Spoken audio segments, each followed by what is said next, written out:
Just one more week of February left. Spring cannot get here soon enough. I'm Charlie Sykes. Sunday Insight starts right now.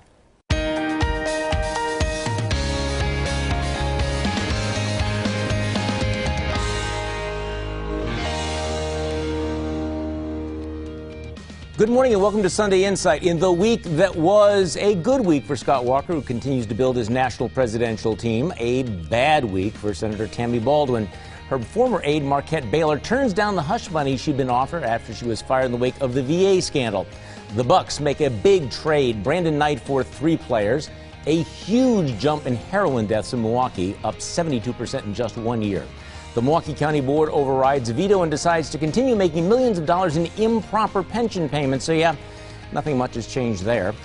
The president holds a summit on violent extremism, but doesn't want to talk much about Islamic terrorism. And in some good news, pitchers and catchers report to spring training, which almost makes this cold bearable, doesn't it? But we start with this, a very fast track for right to work. Governor Walker has called it a distraction in the past, but his fellow Republican legislators apparently disagree. Legislative leaders announced Friday they would hold an extraordinary session to take up the issue, which could mean a vote in the state Senate as early as this Wednesday or Thursday. The state assembly could vote the following week, potentially putting the legislation on Walker's desk by early March. He has said he will sign it. Right-to-work laws say that no one should be compelled to join a union or pay dues as a condition of employment. Critics say that will hurt unions and allow some employees to be so-called free riders who benefit from the union but don't pay dues. Supporters of right-to-work say it's an issue of worker freedom as well as economic development because right-to-work states are more attractive to employers. Joining me on our panel this morning, defense attorney Dan Adams, former State Representative Michelle Litchens, political strategist Linda Bruin, and communications consultant Brian Fraley. Michelle Litchens, you were there for Act 10. Is this going to be Act 10 Chapter 2? Yeah, no, I don't really think so. I think because Senator Fitzgerald brought this up in December, you've seen a lot of private groups out there educating the public on why right to work is a good idea. You've heard unions contacting their members, so union members have been calling their legislators for the last couple months saying they're opposed to it. But there has been public discussion about that. That was the #1 argument during Act 10. That the public didn't have enough time to... So you don't think you're going to have big crowds showing up? I think you're going to have a little crowd. I mean, Michigan didn't have the crowds we had for Act 10 when they passed right to work 2 years ago. So I don't think we're going to see the Capitol storm like it was. What kind of reaction can we expect, Dan Adams? It's going to be more muted than Act 10, obviously, especially if the cold keeps up. But, you know, the real ironic thing about this is I think a big champion of complete right to work as applied to all unions, will be the city of Milwaukee government. I mean, Tom Barrett is looking at his budget. He's looking at all the health and pension costs associated with fire and police. And if there's not a carve out for Milwaukee Fire and Police, I don't know that this applies to any public employee unions, but you know, what was your reaction? Why so fast? I mean, this is almost the nuclear option. You have Robin Vos and Scott Fitzgerald announcing an extraordinary session, which really makes it easy to pass things on an up or down vote. And we're talking about an incredibly fast timeline here. What's the rush? Can't wipe the smile off my face on this, Charlie. I've been pushing this for so long. Look, you want to get this off the plate before the budget really hits the 2 houses, and so they'll get it done in about 2 weeks. It's a lot of pressure from the grassroots, Americans for Prosperity and their supporters. The people want it. They're going to get it. Okay. Yes, go ahead. You know, let's be real. The rush is so that there's not time to get all the demonstrations going. So there aren't 3 months of protesters at you know, I Which think, is true. Yeah, so I think they need to be upfront about that. That's the bottom line. Well, they were kind of upfront about it. Or more so. And you know, I think the issue here will be, I think it's going to be kind of a Act 10 light. I don't think you know, they've already lost that huge fight. People aren't as energized as before. There's the weather, the timing, etc. means it's going to be a small turnout. Okay, were you surprised that Governor Walker so quickly, who's been kind of cool to this, so quickly announced Friday morning that yes, he would sign this if they put it on his desk?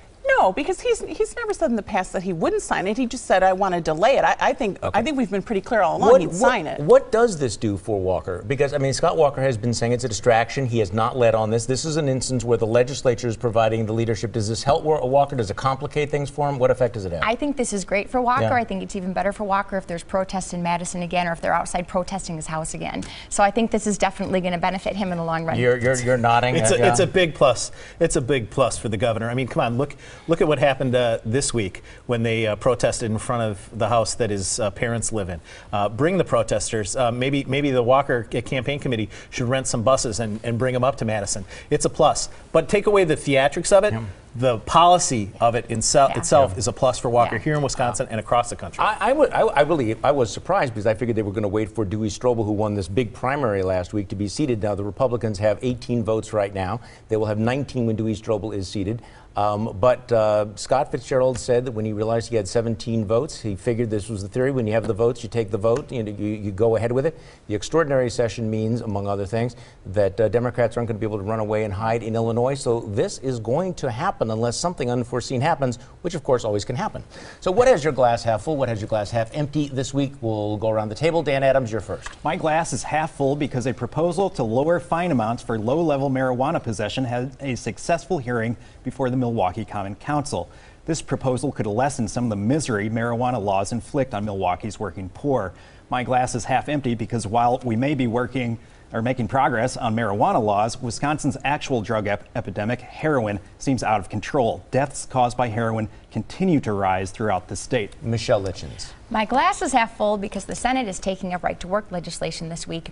It's half empty because I really don't want to see the Solidarity Singers back in the Capitol Rotunda again for another year. Yeah, Linda Bruin. Well, my glass is half empty because of the Arctic weather we're experiencing. We've had record lows and 15 people have died so far. But on a lighter side, my glass is half full because the police in Harlan County, Kentucky have identified the person responsible for a deep freeze.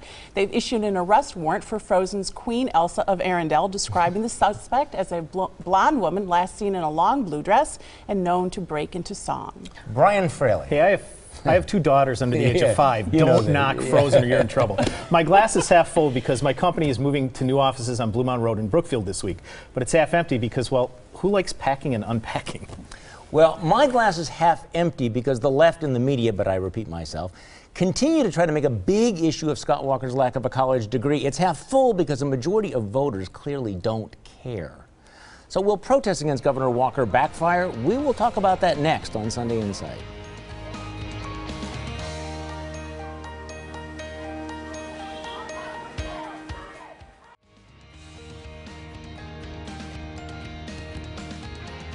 Scott Walker may be one lucky guy. Being a presidential frontrunner, of course, means a lot more scrutiny of the candidate, but it also means more attention for his opponents.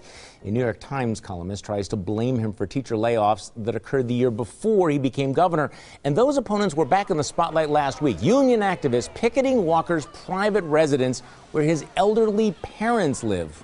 Walker thinks the protests will backfire. Grandma and Grandpa, Governor, really? That now your mother and father are being subjected to protesters on the front lawn of their own home. Were they there at the time?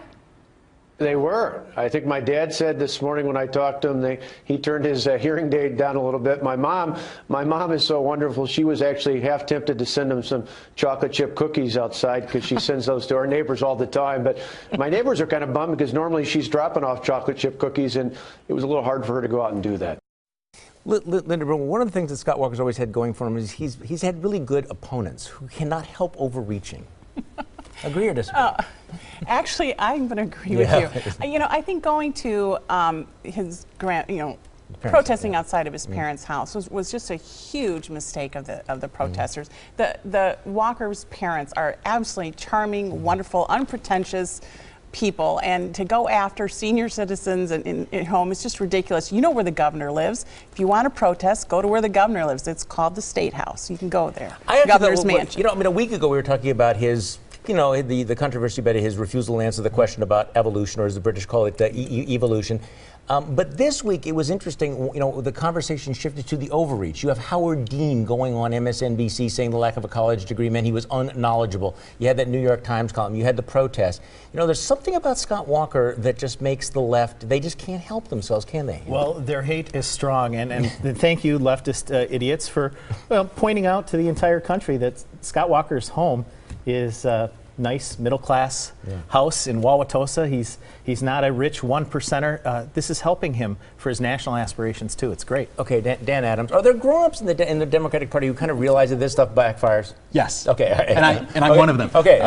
And it's hard because when you say, we're trying to build a majority party, but you don't want to talk with those people, you don't want to be associated with those people, it makes it really tough for the Democratic Party to move forward, as you say, as an adult party that can be taken seriously by voters who may be moderates, who may swing one way or the other, and then they see people chanting and picketing in a residential neighborhood. It's bad optics. It's just. Wait again. Going back to our previous topic about now with the right to work happening, it really kind of complicates the whole strategy for the opponents of right to work, because they at some point, assuming that they behave rationally, they're going to say, okay, that didn't work when we did it in Wauwatosa. Last time when we besieged the Capitol, which is a different thing, that also tended to backfire. It kind of limits some of the things they can do. Well, they did, and they hired a bunch of GOP lobbyists to try to stop it before the bill dropped. Yeah, and that hasn't worked. You're absolutely right. That was one of their strategies. So the backlash against the protest. This is what I think is different from Act 10. That it's very, very clear that this stuff does not win hearts and minds. It doesn't win hearts and minds. You've also got Democrat leadership, Peter Barca and Senator Schilling saying this is really not a good idea. But it does endear Scott Walker to the voters out there who have watched him over and over again being asked those trick questions by the media and by having the protesters at his home. I think the average voter says, wow, this guy is constantly getting beaten down, yet he stands up tall and does what he's going to, or does what he says he's going to do. He did have one controversy this week. Rudy Giuliani was at that New York dinner and said that he was not sure. He didn't think that Barack Obama loved America, which generated a huge amount of controversy. And of course, Scott Walker is asked, do you agree or disagree with Rudy Giuliani? And he basically said, look, that's his opinion. I'm not going to comment. Did he handle that well? I think he handled it great. The mayor can speak for himself. I'm speaking for myself. And Obama can speak for himself and what he believes. I believe I love the country. And I know that Democrats and Republicans around the country do love their country. He handled it phenomenally. I would like to see the press try to hold Hillary or any of the Democrats to that same standard. Do you agree with someone who was in a room with you what they said? Do you agree with them? Are you surprised at how fast he is staffing up? This last week he added staffers in a number of states, but he also added a domestic policy advisor. He added a foreign policy advisor. He used to be an advisor to General Petraeus. Are you surprised by how fast he's moving? Yeah, he attracts good people. He's raising money because his profile keeps getting raised, so keep protesting. Okay, you may not want to hear it, but we will tell you anyway. Let's hand out some unsolicited advice. Dan Adams, you're first. To the Milwaukee Journal-Sentinel, if you're going to continue your Purple Wisconsin op-ed feature, think about not inviting unhinged hate bloggers like Jeff Simpson to participate, or at least read his work before you post it. Michelle Litchens. Students in the United States rank lower than 25 or most countries, just above Spain for math and science test scores, which is deplorable. It is time we spent less time constructing our kids' self-esteems and more time teaching them how to think and add. Linda Bruin. Well, my advice is to Rudy Giuliani regarding his unrelenting personal attacks against President Obama. Have some class. Don't use thinly veiled racist comments about Obama's different upbringing to justify your horrible statement that the President of the United States of America doesn't love America. Brian Fraley. The race card? I can't believe that was played. Tammy Baldwin, you hired a hotshot attorney, but your VA troubles won't go away until your former staffer and you talk to the press about the scandal, the hush money, who knew what and when.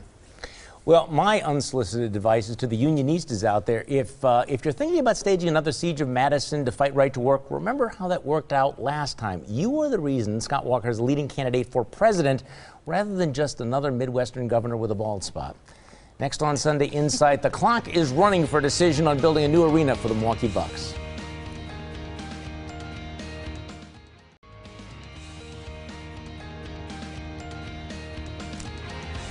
The clock is running on plans for a new Bucks arena. Tom Barrett says the city's support might be limited to just street work and some parking. And State Representative Dale Coinga says the Milwaukee Bucks owners need to present their arena plans to Wisconsin state legislators if they want to win any state support. He asked, where is it going? What's the plan? Who are the players? How much money is it going to cost? Dan Adams, really, we're at kind of a put up or shut up point, aren't we? We are, and the ball is, excuse the pun, but the ball is in the owner's court. The city really can't come to the table with an actual plan about how they're going to help get this thing built unless they know what do they want to have It's pretty built. obvious that Tom Barrett's going to do the absolute minimum. He's going to do a little bit of infrastructure. He will do whatever it takes, I'm sure, to make this happen. We're talking about Tom Barrett here. Well, Tom again, Barrett. Expecting Tom Barrett to lead is like expecting a fish to fly. Come on. Well, but we have to know what the proposal is. Where are the blueprints? Where's this thing going to go? And how can the city help? And they will fill that gap. Okay, now you're in contact with legislators. You know, Barrett again, says, I don't know. It didn't sound like he wanted to have that much skin in the game. This has got to complicate, the chances of getting this through the legislature. Oh, completely. And the fact that they don't have a plan, I think Dale Koinga's point is perfectly straight on. The budget is happening right now. They are starting to discuss it. Well, this is a legitimate question. The Bucks are developing this plan. They're coming up with all these plans. They're not going to own this. They want somebody else to come up with $220 million. So how come they get to make all the decisions in secret if they're not paying the bills, Linda Bruin?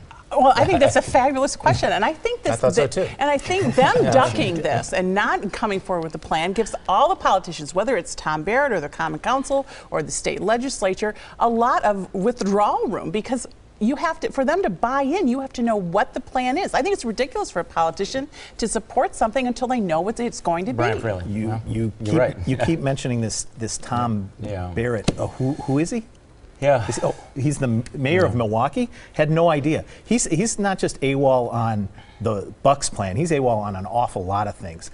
But he doesn't have to wait until the owners decide what they want. He is the mayor of Milwaukee. He wants to keep this asset in the community. He should come up and say we can do this. Check for $20 million, $40 million. I mean, where does that go? He shouldn't negotiate against himself. He could say we could support a TIF district here or here or here. That's assuming there's real estate beyond the nonprofit arena that you can TIF out. We don't know that that's what the Bucks owners want. I actually am feeling sorry for the owners of the Bucks. I have been critical of them before, and obviously they don't need my sympathy in any way since they are billionaires. But you can just imagine the process that's going through right now. People are saying, yeah, these are the leaders in Milwaukee. This is your common council. This is what county government is like. And these guys are going, you are kidding me. This clown car is actually the people we have to deal with here in Milwaukee. You can imagine the level of frustration that they must have. So, I've been somewhat critical, and I'm skeptical of the need for public support. But they're about to go through this gauntlet that a lot of other people have gone through. I mean, wait till they get to the county government, county board, if they want to deal with them. This is going to be a nightmare for these folks. So what is it that you don't get? Let's go around the table, Dan Adams.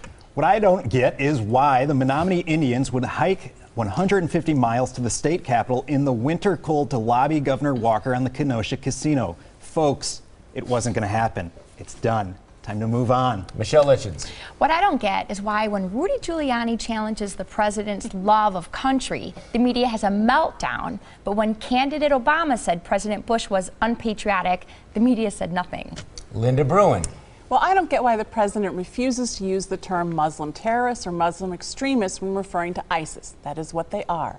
Brian Fraley. Oh, that's thinly veiled racism. What I don't get is why the media here ignore local Milwaukee politics. Is the police chief leaving? Will Mayor Barrett do anything to keep the Bucks? Is Chris Avely still alive? Well, I really don't get this one. President Obama says that we are not at war with Islam, just with ISIS or ISIL. Egypt is our ally, and it is Muslim. So why aren't we supporting Egypt's bombing of ISIS in Libya? What am I missing here? Oh, wait, the lack of American leadership? Next on Sunday Insight, our panel picks the winners and losers of the week. But first, here's your morning news update.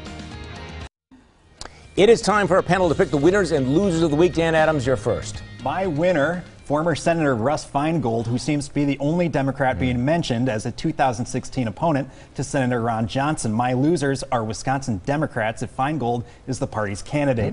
I mean, really, friends, this is the best we're going to do. Another retreaded baby boomer seeking one more shot at redemption. While the party bench is light, surely there is a fresh face to carry the mantle. Yeah, I got to speak up for the baby boomers. Michelle Litchens. My winner is Walmart, the largest private employer in Wisconsin who has given over $26 million to local charities in Wisconsin. Walmart announced increasing their base pay to $9 an hour because it will help their business grow, not because of a government mandate.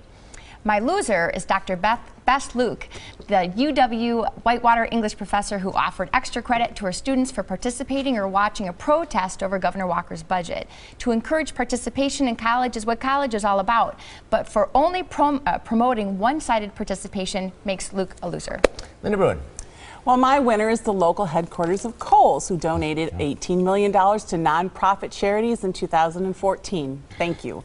My loser is the Detroit pediatrician who agreed to treat a married lesbian couple's infant daughter, but then changed her mind because of the couple's sexuality. The doctor sent someone else to tell the couple as they sat in the waiting room. Denying treatment to a child because of the parent's sexuality is medically unethical, and sending someone else to break the news is cowardly. Brian Fraley. Losers this week are the idiots who protested outside the governor's Wauwatosa home, knowing full well that he wasn't there. But congrats, you got to harass his septuagenarian parents. And in more Blue Fist news, my winners this week, Wisconsin workers. Those in the private sector may soon join their peers in having the right to choose whether or not to belong to a labor union. Big win. Well, my winner, Scott Walker, he may actually be the luckiest politician in America because he has opponents who just cannot help overreaching. My loser, Tammy Baldwin. The cover-up, stonewalling, and attempted hush money payments are not working. Tammy Baldwin's failure to deal with the VA mistreatment of veterans was bad enough, but she is managing to make it much, much worse, and she now finds herself in the midst of a full-blown scandal. Thanks for joining us. Join me for my radio show Monday morning on News Radio 620 WTMJ from 8:30 until noon. Have a great week.